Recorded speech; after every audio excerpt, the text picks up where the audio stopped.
नमस्कार। News India के good morning show में एक बार फिर आपका स्वागत है और मैं आपके साथ भी हूं। मुद्दा लोकसभा चुनाव 2024।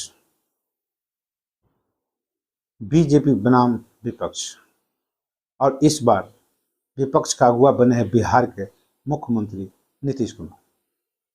जिस तरह विपक्ष को एकजुट करने में लगे हैं नीतीश कुमार, वैसे ही पिछली बार लगे थे आंध्र प्रदेश के मुख्यमंत्री चंद्रबाबू नायडू, लेकिन रिजल्ट नहीं दिला पाए। मुख्यमंत्री से हाथ भी धोना पड़ा। क्या इस बार बीजेपी को मात दिलाने में कामयाब हो पाते हैं कि नहीं नीतीश कुमार, ये एक बड़ा सवाल है। जैसे जैसे 2024 नजदीक आ रही है वैसे वैसे भारत की रणनीति भी गर्म होते जा रही है। मुद्दा एक ही, बीजेपी बनाम तमाम विपक्ष। क्या बीजेपी को हराने के लिए 1:2 फॉर्मूला तय कर पाएगा विपक्ष? ये एक बड़ा सवाल है, क्योंकि एक बार सफल रहा था इंदिरा गांधी के खिलाफ ये ऑपरेशन। देखना होगा 2024 में विपक्ष इसे अपनाएगा या नहीं, क्योंकि 2019 में लोकसभा चुनाव में नरेंद्र मोदी के नेतृत्व वाले एनडीए को करीब 45% वोट प्राप्त हुए। बाकी 55% वोट में कांग्रेस समेत अन्य दलों भी थे। अब 2024 में बीजेपी को सत्ता में आने से रोकना है तो इसे 55% वोट को एकजुट करने की बात हो रही है। इस मिशन को अंजाम तक पहुंचाने की बात हो रही है। इससे पहले बता दें कि पूर्व राज्यपाल सत्यपाल मलिक ने 1:2 फॉर्मूला दिया है। सीएम नीतीश कुमार और ममता बनर्जी ने भी विपक्षी दलों को एकजुट करने की बात कही है। और आज हम जानेंगे कि विपक्ष को हराने के लिए 1:2 ये फॉर्मूला है क्या, इसकी कितनी चुनौतियां हैं, ये फॉर्मूला कब लागू आजमाया गया। जब किसी मजबूत पार्टी के उम्मीदवार के खिलाफ बाकी सभी विपक्षी दल मिलकर अपना सिर्फ एक उम्मीदवार उतारते हैं तो इसे 1:2 का फॉर्मूला कहा जाता है। पूर्व राज्यपाल सत्यपाल मलिक ने एक इंटरव्यू में कहा, 2024 में अगर बीजेपी को रोकना है तो बीजेपी के खिलाफ एक उम्मीदवार सामने रखना होगा। इससे भाजपा की है हार तय हो जाएगी। 1989 के दौरान बीपी सिंह के समर्थन में और 1977 में इंदिरा गांधी के विरोध में यही फॉर्मूला काम आया था। इसके जरिए 2024 में बीजेपी को सत्ता में आने से रोका जा सकता है। इसे ऐसे समझिए कि 2024 लोकसभा चुनाव में दिल्ली की अगर 7 सीटें पर बीजेपी के खिलाफ आम आदमी पार्टी, कांग्रेस, बसपा समेत बड़े विपक्षी दल मिलकर मैदान में अपने 7 उम्मीदवार उतारते हैं। ऐसा करने से भाजपा के विरोध में पड़ने वाले वोटों को बंटने से रोका जा सकेगा। हालांकि ये इतना आसान भी नहीं है। 1:1 फॉर्मूले के सामने सबसे बड़ी चुनौतियां हैं। 4 चुनौतियां। पहला, ज्यादा से ज्यादा सीट पाने की चाहत। मान लीजिए कि 2024 में सभी विपक्षी दल इस फॉर्मूले से चुनाव मैदान में उतरते हैं तो बिहार में राजद और जनता दल चाहेंगे कि उनके हिस्से में ज्यादा से ज्यादा सीटें आए। यूपी में सपा, बसपा, रालोद ज्यादा से ज्यादा सीट चाहेगी। इसमें विपक्षी दलों की एकता खतरे में पड़ सकती है। दूसरा, प्रधानमंत्री पद पाने की होड़। अगर सीटों की लेकर तालमेल बन भी जाए तो लड़ाई पीएम पद की शुरू हो जाएगी। अगर गठबंधन में शामिल सभी बड़े दलों के नेता खुद को प्रधानमंत्री की दौड़ में शामिल कर लेते हैं तो ऐसे में यह तय कर पाना बेहद मुश्किल होगा कि चुनाव के बाद प्रधानमंत्री कौन होगा। तीसरा सबसे बड़ी चुनौती, सरकार में हिस्सेदारी। अगर सीट और प्रधानमंत्री पद पर बात बन भी जाए तो सरकार में हिस्सेदारी को लेकर टकराव होना तय है। हर क्षेत्रीय दल मंत्रिमंडल में ज्यादा से ज्यादा हिस्सेदारी चाहेगा, जबकि मंत्री पदों की संख्या निश्चित होती है। ऐसे में किसी दल की सरकार में हिस्सेदारी उम्मीद के मुताबिक नहीं होगी तो गठबंधन से अलग होने की धमकी भी दे सकता है। चौथा, क्षेत्रीय और राष्ट्रीय मुद्दों पर बहस होगी। इस तरह के गठबंधन में क्षेत्रीय और राष्ट्रीय दलों दोनों शामिल होते हैं। ऐसे में इन दलों के मुद्दे भी अलग अलग होते हैं।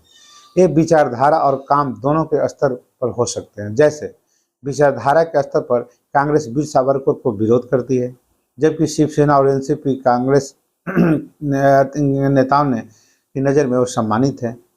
इसे टकराव की स्थिति पैदा हो सकती है। बीजेपी के काम के स्तर पर भी मतभेद, जैसे 3 तलाक कानून, जम्मू कश्मीर से अनुच्छेद 370 खत्म करने और कॉमन सिविल कोड पर शिवसेना जहां बीजेपी का समर्थन करती है, वहीं कांग्रेस इस स्टेशन से काफी अलग है। जब 46 साल पहले आजमाया गया था 1:2 का फॉर्मूला, जनवरी 1977 में देश में इमरजेंसी लगे 19 महीने हो गए थे। इंदिरा गांधी को अपनी गलती और लोगों के गुस्से का एहसास हो गया था। इसलिए 18 जनवरी को अचानक इंदिरा गांधी ने मार्च 1977 में लोकसभा चुनाव कराने का ऐलान कर दिया। इसके 5 दिन बाद ही 23 जनवरी 1977 को 10 विपक्षी दलों ने मिलकर एक पार्टी बनाई और इस पार्टी का नाम था जनता पार्टी। विचारधारा में अलग अलग के बावजूद ये पार्टियां स्वतंत्रता सेनानी जयप्रकाश नारायण के कहने पर एकजुट हुई थी। इन दलों का सिर्फ एक ही मकसद था, किसी तरह इंदिरा गांधी को प्रधानमंत्री बनने से रोकना। इसके लिए सभी विपक्षी दल एक हो गए और इन्होंने हर सीट पर इंदिरा गांधी के उम्मीदवार के खिलाफ अपना एक उम्मीदवार उतारने का फैसला किया। शुरुआत में 5 दलों के मिलने से जनता पार्टी बनी। इसमें जनता मोर्चा, भारतीय लोक दल, स्वतंत्र party, socialist party of India और भारतीय जनसंघ शामिल थे। बाद में जनता पार्टी ने अलग अलग राज्यों में इंदिरा गांधी को हराने के लिए वहां के क्षेत्रीय पार्टियों से भी गठबंधन किया या उनका समर्थन दिया। इसी तरह पंजाब में जनता पार्टी ने अकाली दल के साथ गठबंधन किया, जबकि बंगाल में कम्युनिस्ट पार्टी ऑफ इंडिया के साथ कई दलों ने जनता पार्टी के खिलाफ अपना उम्मीदवार नहीं उतारे। माना जाता है कि 1:1 फॉर्मूले के तहत ही जनता पार्टी के खिलाफ कई दलों ने अपने उम्मीदवार भी नहीं उतारे थे। उस समय जगजीवन राम दलितों के बड़े नेता हुआ करते थे। उन्होंने इंदिरा गांधी की पार्टी से अलग होकर कांग्रेस फॉर डेमोक्रेसी का गठबंधन किया। उनकी पार्टी जनता पार्टी की घोषणा पत्र पर चुनाव लड़ी। संसद में भी जनता पार्टी का समर्थन किया था। वहीं 30 जनवरी 1977 को भारतीय कम्युनिस्ट पार्टी मार्क्सवादी ने कहा कि वह जनता पार्टी के खिलाफ उम्मीदवार को नहीं खड़ा करने और विपक्षी वोटों में बिखराव होने से बचाएगी। कम्युनिस्ट पार्टी की ये घोषणा उन पार्टी के लिए थी जहां उनका जनाधार कमजोर था। इसी तरह दक्षिण भारत में कई राज्यों में भी जनता पार्टी वहां के क्षेत्रीय पार्टियों के साथ तालमेल बैठाकर चुनाव लड़ी। परिणाम यह हुआ कि इंदिरा गांधी की कांग्रेस पार्टी को 200 से कम सीटों पर जीत मिली।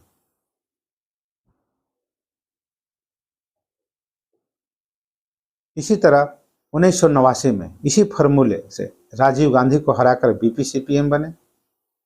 1989 के लोकसभा चुनाव में 2 राष्ट्रीय पार्टियां मैदान में थी, एक कांग्रेस और दूसरी बीजेपी। इस वक्त कई पार्टियों के गठबंधन से नेशनल फ्रंट बना। एनटी रामाराव इनके अध्यक्ष और बीपी सिंह संयोजक बने।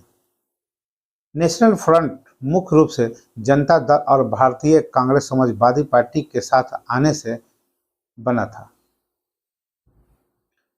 आंध्र प्रदेश में टीडीपी, तमिलनाडु में डीएमके और असम में असम गण परिषद ने नेशनल फ्रंट का नेतृत्व किया। नेशनल फ्रंट को लेफ्ट फ्रंट का भी समर्थन प्राप्त था। वामपंथी नेता भी उपेंद्र इस फ्रंट के महासचिव बने। परिणाम ये हुआ कि 1989 के लोकसभा चुनाव में राजीव गांधी के नेतृत्व में कांग्रेस की करारी हार। उन्हें केवल 197 सीट ही मिली। वहीं बीजेपी के नेतृत्व में जनता दल ने 43 सीटें जीती। नेशनल फ्रंट की बाकी पार्टियों ने कुछ कमाल नहीं किया, पर बीजेपी को 85 सीटें मिली। इस चुनाव में कांग्रेस का वोट प्रतिशत 39.5% था। वहीं यूनाइटेड फ्रंट का लगभग 24% और भाजपा का वोट प्रतिशत 11.4% था। हालांकि बाकी दलों के समर्थन से नेशनल फ्रंट सरकार बनने में सफल रही। आजादी के बाद दूसरी बार कांग्रेस विपक्ष में बैठी। बीजेपी ने बाहर से यूनाइटेड फ्रंट की सरकार को समर्थन दिया और बीपीसी संसद में देवीलाल का नाम प्रधानमंत्री पद के लिए प्रस्तावित किया। इसके बाद देवीलाल सिंह ने नाटकीय ढंग से मना करते हुए बीपी सिंह का नाम प्रधानमंत्री पद के लिए पेश किया। बीपी सिंह देश के 7वें प्रधानमंत्री बने और देवीलाल देश के दूसरे उप प्रधानमंत्री बने।